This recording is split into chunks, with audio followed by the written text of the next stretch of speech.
السلام علیکم۔ آج بدھ ہے، جنوری کی 27 تاریخ۔ پاکستان میں اس وقت شام کے 7، بھارت میں 7:30، اور یہاں ہماری اسٹوڈیوز کی گھڑیوں میں صبح کے 9 بج رہے ہیں۔ وائس آف امریکہ واشنگٹن کی اردو سروس سے میں ہوں خالد حمید، خبروں کے ایک بلیٹن کے ساتھ۔ امریکہ کے صدر جو بائیڈن اور روسی ہم منصب ولادیمیر پوٹن کے درمیان ٹیلی فونک رابطہ ہوا ہے، جس میں دونوں رہنماؤں نے مختلف امور پر بات چیت کی ہے۔ امریکہ کے صدر کی حیثیت سے جو بائیڈن کا روسی ہم منصب کے ساتھ یہ پہلا رابطہ ہے جس میں انہوں نے پوٹن کو امریکہ کے تحفظات سے آگاہ کیا۔ صدر بائیڈن نے منگل کو روسی ہم منصب سے ٹیلی فونک گفتگو سے قبل مغربی ملکوں کے عسکری اتحاد نیٹو کے سربراہ جنرل یینس اسٹولٹنبرگ سے بھی رابطہ کیا۔ صدر بائیڈن نے نیٹو سربراہ کو دوسری جنگ عظیم کے بعد طے پانے والے معاہدے پر امریکہ کے قائم رہنے کی یقین دہانی کرائی۔ یہ معاہدہ روسی جارحیت کے خطرے کے خلاف مغربی ملکوں کے اتحاد کے طور پر تشکیل پایا تھا۔ روسی پارلیمنٹ کے ایوان زیریں نے بدھ کے روز امریکہ کے ساتھ ایٹمی ہتھیاروں کے معاہدے new start nuclear arms control treaty میں توسیع کی منظوری دے دی ہے۔ رائٹرز کے مطابق کریملن کا کہنا ہے کہ منگل کے روز دونوں ممالک نے سن 2010 میں طے پانے والے اس معاہدے میں توسیع پر اتفاق کیا تھا۔ نیوکلیئر ہتھیاروں کی تعداد سے متعلق اس معاہدے کی مدت آئندہ ہفتے ختم ہو رہی تھی۔ امریکی سینٹ میں منگل کے روز 5 کے سوا باقی تمام ریپبلکن سینیٹرز نے ڈونلڈ ٹرمپ کے دوسرے مواخذے کو ختم کرنے کی کوشش کے حق میں ووٹ دیا۔ اس ووٹنگ سے یہ واضح ہو گیا ہے کہ سابق صدر پر لوگوں کو بغاوت پر اکسانے کے الزام میں فرد جرم عائد ہونے کا امکان نہیں ہے۔ اگرچہ ریپبلکن اس ٹرائل کے شروع ہونے سے پہلے اسے ختم کرنے میں ناکام رہے، مگر اس ٹیسٹ ووٹ سے ظاہر ہوا کہ ٹرمپ اب بھی اپنی پارٹی پر وسیع اثر و رسوخ رکھتے ہیں۔ ٹرمپ پر فرد جرم عائد کرنے کے لیے سینٹ میں 2/3 ووٹوں کی ضرورت ہے۔ مواخذے پر بحث 9 فروری کو شروع ہوگی۔ امریکی سینٹ نے صدر جو بائیڈن کے نامزد وزیر خارجہ اینٹنی بلنکن کے تقرر کی منظوری دے دی ہے۔ بلنکن کو 22 کے مقابلے میں 72 ووٹوں سے منظوری دی گئی۔ وہ امریکہ کے 71ویں وزیر خارجہ ہوں گے۔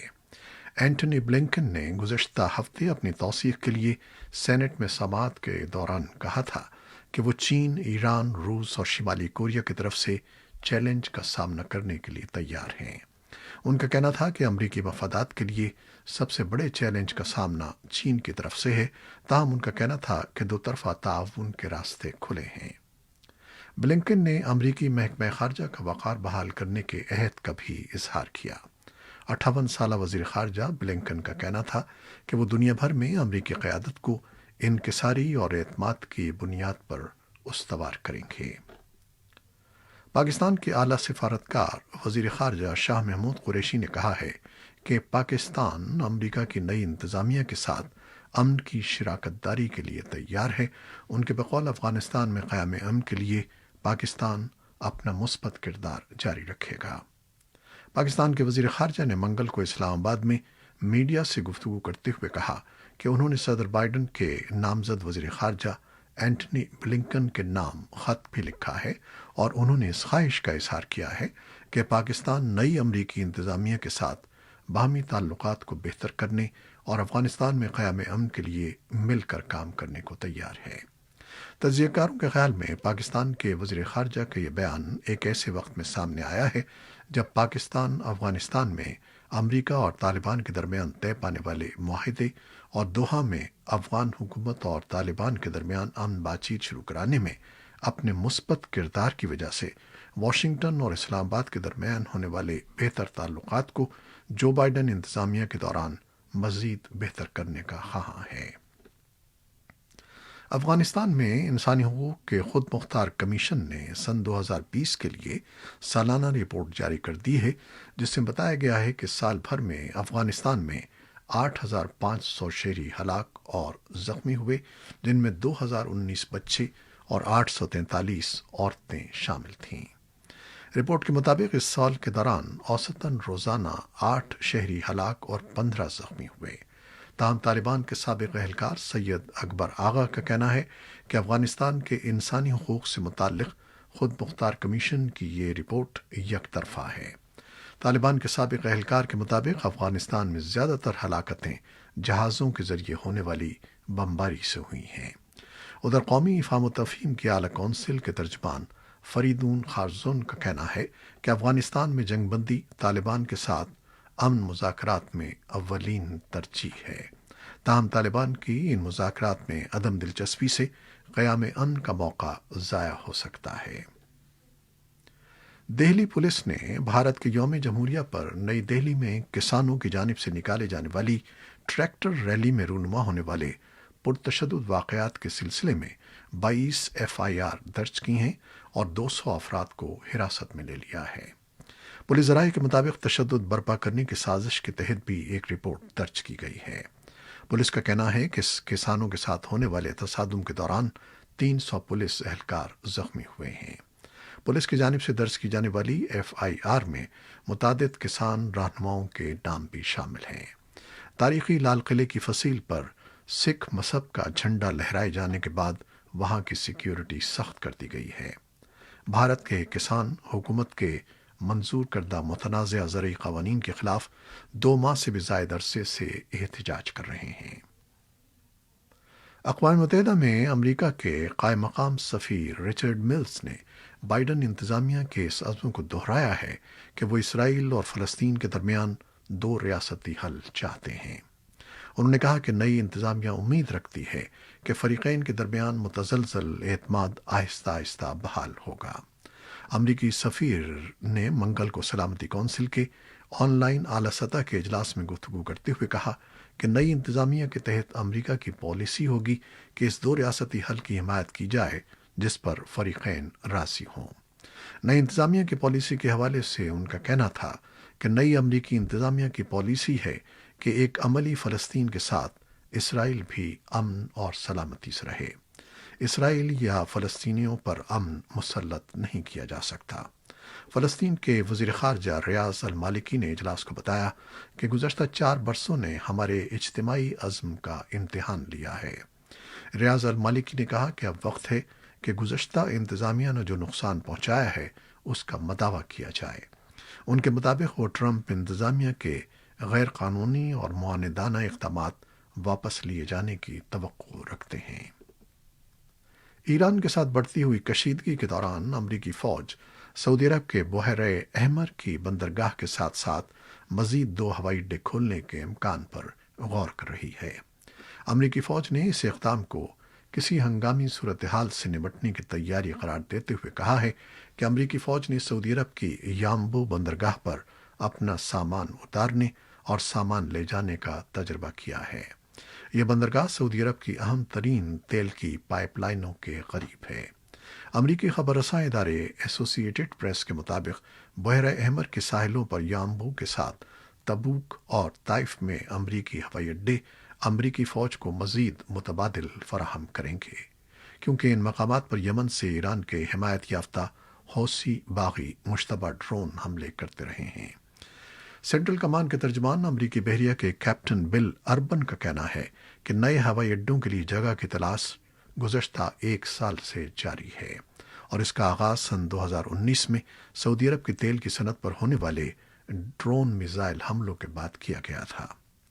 US سینٹرل کمان کے سربراہ US marine general Frank Mackenzie نے پیر کے روز یامبو کا دورہ کیا۔ دورے کے دوران جنرل میکنزی کے ہمراہ سفر کرنے والے ڈیفنس ون اور اخبار وال اسٹریٹ جرنل کے رپورٹروں نے ہی سب سے پہلے امریکی فوجی منصوبہ بندی کی خبر دی تھی۔ سعودی عہدیداروں نے ابھی تک اس خبر پر کوئی تبصرہ نہیں کیا ہے۔ بائیڈن انتظامیہ کورونا وبا کے خاتمے کے لیے صدر کا وعدہ نبھانے کی غرض سے کورونا وائرس کی 200 ملین مزید خوراکیں خریدے گی اور اب ریاستوں کو مزید ویکسین فراہم کرے گی۔ اپنے عہدے کے پہلے 100 دنوں میں 100 ملین امریکیوں کو ویکسین فراہم کرنے کا اپنا وعدہ پورا کرنے کے لیے صدر جو بائیڈن نے منگل کے روز اعلان کیا کہ ان کی انتظامیہ اگلے ہفتے سے ریاستوں کو کورونا وائرس کی مزید ویکسین فراہم کرے گی اور کل 200 ملین ڈوزز کا ہدف پورا کرنے کے لیے ماڈرنا اور فائزر سے کووڈ ویکسین کی مزید 100 ملین خوراکیں خریدنے کا ارادہ رکھتی ہے۔ انہوں نے کہا کہ ہمیں توقع ہے کہ اس موسم گرما میں اضافی 200 ملین ڈوزز فراہم کر دی جائیں گی، جس سے امریکہ میں ویکسین کے مجموعی آرڈر میں 50% اضافہ ہو جائے گا، اور اب تک آرڈر کی گئی 400 ملین خوراکوں کی تعداد 600 ملین تک ہو جائے گی۔ بائیڈن نے کہا کہ نئی خریداریاں 300 ملین امریکیوں کو ویکسین لگانے کے لیے کافی ہوں گی۔ امریکہ میں ایک نئے جائزے میں بتایا گیا ہے کہ اس بات کی کوئی شہادت نہیں ملی ہے کہ پینڈیمک کے دوران جو اسکول کھولے گئے ان کے اندر تعلیم کا سلسلہ کووڈ 19 پھیلانے کا باعث بنا۔ یہ آرٹیکل منگر کے روز journal of the American medical association میں شائع ہوا۔ امریکہ میں center for disease control and prevention کا یہ جائزہ اس کے 3 سائنسدانوں نے تیار کیا ہے، اور اس سے اس بحث کے دوران ایک واضح نقطہ سامنے آیا ہے کہ امریکہ میں تعلیمی ادارے ایسے کھولے جائیں کہ وبا کے اس عرصے میں ملک بھر میں بیشتر اسکول اس خوف سے بند ہیں کہ اسکول کی عمارت میں واپس آنے والے اسٹوڈنٹس اور ٹیچرز کمیونٹی کی سطح پر کرونا وائرس پھیلانے کا باعث بن سکتے ہیں۔ برطانیہ میں کرونا وائرس سے ہلاکتوں کی تعداد 1 لاکھ سے تجاوز کر گئی ہے۔ ایسے میں برطانوی حکام ملک میں کرونا وائرس کے نئی قسم کے ملک میں پھیلنے سے بچانے کے لیے بین الاقوامی مسافروں کو ہوٹل میں قرنطینہ کروانے پر غور کر رہے ہیں۔ خبر رساں ادارے ایسوسی ایٹڈ پریس کے مطابق برطانیہ میں کرونا وائرس سے ہلاکتوں کی تعداد 1,162 افراد تک پہنچ گئی ہے، اور منگل کے روز ہلاک ہونے والے افراد کی تعداد 1,631 تھی۔ امریکہ، برازیل، بھارت اور میکسیکو کے بعد برطانیہ 5واں ملک ہے جہاں کرونا وائرس سے 1 لاکھ سے زائد ہلاکتیں ہوئی ہیں۔ 1 سال قبل پھوٹنے والی کورونا کی عالمی وبا نے دنیا بھر میں ملازمتوں کے خاتمے یا انہیں تعطل کا شکار کر کے کارکنوں کی آمدنی میں $3 ٹریلین کی کمی کی ہے۔ تنخواہوں اور اجرتوں کی صورت میں آمدنی ختم یا کم ہو جانے سے سب سے زیادہ نقصان خواتین، نوجوان اور معاشرے کے غیر محفوظ طبقوں کو اٹھانا پڑا ہے۔ اقوام متحدہ کے مطابق کووڈ 19 کے سبب ہونے والے اقتصادی اور مالی نقصانات کے نتیجے میں اب 23 کروڑ اور 50 لاکھ لوگوں کو انسان دوستی کے تحت امداد کی ضرورت ہے۔ یورپی یونین نے کورونا ویکسین بنانے والے اداروں کو متنبہ کیا ہے کہ وہ ویکسین کی فراہمی کے حوالے سے معاہدوں کی پابندی کریں۔ خبر رساں ادارے رائٹرز کی رپورٹ کے مطابق یورپی یونین نے آسٹرازینیکا کی جانب سے ویکسین کی فراہمی میں تاخیر کی وضاحت نہ دینے پر بھی تنقید کی ہے۔ یورپین کمیشن کی صدر ارسلا نے سوئٹزرلینڈ میں ورلڈ اکنامک فورم کے آن لائن اجلاس سے خطاب میں کہا کہ یورپ نے اربوں یوروز کی سرمایہ کاری کی تاکہ دنیا کی پہلی کورونا ویکسین بن سکے۔ اس کا مقصد دنیا کے لیے حقیقی طور پر اچھا کرنا تھا۔ ان کا مزید کہنا تھا کہ اب ان کمپنیوں کو لازمی طور پر اس ویکسین کی فراہمی ممکن بنانی چاہیے اور ان کو اپنی فرائض کی ادائیگی کرنی چاہیے۔ یورپی یونین کے مطابق اس نے ویکسین کی تیاری اور اس کی فراہمی کے لیے $2.70 ارب کی خطیر رقم فراہم کی تھی۔ پاکستان میں اس وبا سے متاثرہ افراد کی نشاندہی کے لیے 77,22,000 ٹیسٹ کیے جا چکے ہیں، جبکہ گزشتہ روز مزید 42,000 سے زائد ٹیسٹ کیے گئے ہیں۔ وائرس سے ہلاک ہونے والے افراد کی تعداد 11,376 تک پہنچ گئی ہے۔ پاکستان میں کورونا وائرس سے متاثرہ 6% افراد کا علاج ابھی جاری ہے، جن میں سے 2,228 افراد انتہائی نگہداشت میں ہیں۔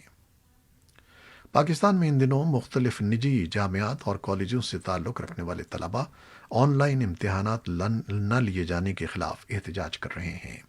طلباء اور طالبات کا موقف ہے کہ جب آن لائن درس و تدریس ہو سکتی ہے تو امتحانات کیوں نہیں لیے جا سکتے۔ طلباء کے احتجاج پر وفاقی وزیر برائے تعلیم شفقت محمود کہتے ہیں کہ آن لائن طریقہ امتحان کے دوران اس بات کو یقینی بنایا جائے کہ اچھے نمبروں کے لیے کوئی غلط طریقہ استعمال نہ کرے۔ ملائیشیا میں پاکستان انٹرنیشنل ایئر لائنز کے طیارے کو ضبط کیے جانے کا معاملہ حل ہو گیا ہے، اور پی آئی اے کے لیزنگ کمپنی کے ساتھ معاملات طے پانے کے بعد فریقین کی باہمی رضامندی سے ملائیشیا کی عدالت سے کیس خارج کر دیا گیا ہے اور طیارہ پی آئی اے کے حوالے کر دیا گیا ہے۔ دوسری جانب پی آئی اے کے ملکیتی روزویلٹ ہوٹل اور پیرس میں اسکرائب ہوٹل کو ریکوڈک معاملے پر ٹیتھیان کمپنی کی درخواست پر اس کیس کے ساتھ اٹیچ کر دیا گیا ہے۔ یہ تھیں وہ خبریں جو فیس بک لائیو پر ہم نے آپ کے لیے پیش کی۔ ہماری ویب سائٹ اور یوٹیوب پر یہ بلیٹن پوسٹ کر دیا جاتا ہے، جسے آپ بعد میں بھی دیکھ سکتے ہیں۔ خالد حمید کو بھی اجازت دیجیے گا۔ اللہ حافظ۔